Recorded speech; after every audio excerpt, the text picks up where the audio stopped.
Slippery Rock head coach Shawn Lutz, a 33-7 win over Lock Haven tonight, improved to 3-0. Had to grind it out a little bit, only 13-0 at halftime there, and Lock Haven scored early in the second half to make it a game. Had to really grind it out, found your stride late, and cruised to the win there in the second half. Overall thoughts on the game? I'll be honest with you. I mean, I'll take the win. We're 3-0, and that's what you try to achieve when you go out and play this game. And you know, I'm disappointed. We didn't play like we needed to. Lock Haven, give them all the credit in the world. That's a gritty football team, and you know, score doesn't really indicate in some ways how close that game was. You know, we won 33-7. We made plays. The 2 turnovers by the defense in the second half helped. But when we started the second half, I think we gave up a 14-play drive defensively. They scored a touchdown, but we weren't at our best. I don't know if it's because of coming off an emotional win against Westchester. But we must be better to start out PSAC West. We cannot play like that, and we must do better. So we're going to get that taken care of this week in practice. And struggled a bit to get things going early offensively. Your big weapons, Millie Ray had an early touchdown, your first score of the game, but pretty quiet from Millie Ray and Marcus Johnson tonight. Pretty quiet night from Tanner Gary throwing the football. Only finished about 50% completion percentage. You found a little success in the ground game, but the offense wasn't really clicking tonight. What was going on with the offense? Yeah, we were just off. The offense coaches are not very happy. You know, we weren't good, and again, give Lock Haven a lot of credit, but. I don't, you know, you give Lock Haven credit, but we got to put it on us. I mean, we got to do a better job. We did it the last 2 games, and we must be better. That's all I got to say. But you take away, you know, Tanner didn't play the way he's capable of playing, and Millie Ray, Marcus Johnson, you know, they didn't get a lot of touches there. But again, I think in the third quarter, to talk something positive, what happened, they got that drive, they scored. That's nice, but.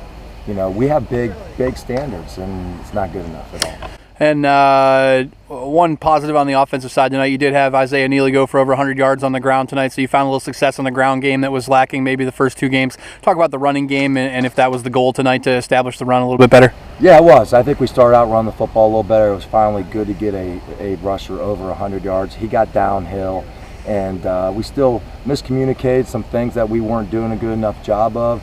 And we got to find out what our strengths are. We know we can get the ball to those receivers, but maybe we put too much emphasis of trying to run the football. But it was nice to see that we had a running back over 100 yards rushing. So that was good to see for Isaiah Neely.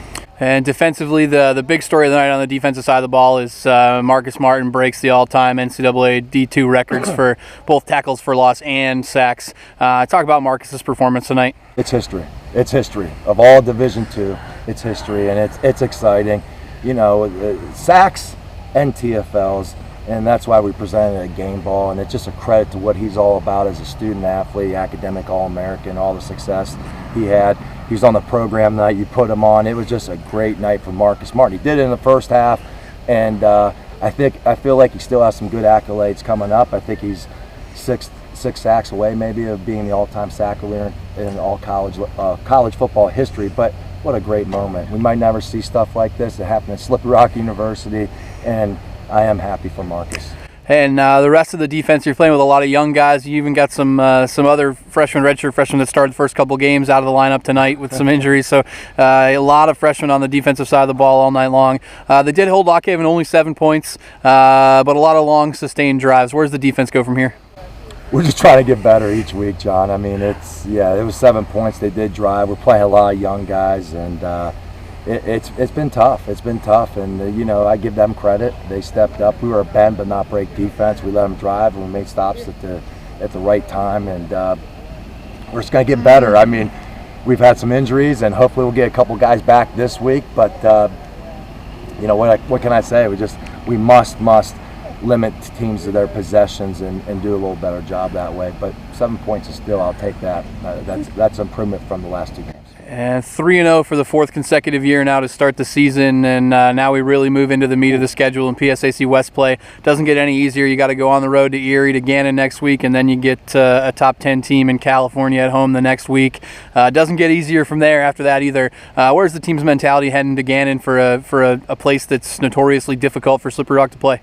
We better find out the mistakes that we made, watch the film, get those corrected, and you know, it's hard to win in Erie. It's an early game, 12 o'clock game, and we got to worry about ourselves. We have to get better, and we got to start on a good foot, and we got to be 1-0 starting PSAC West play. Gannon's always tough at home, so it's going to be a tough week.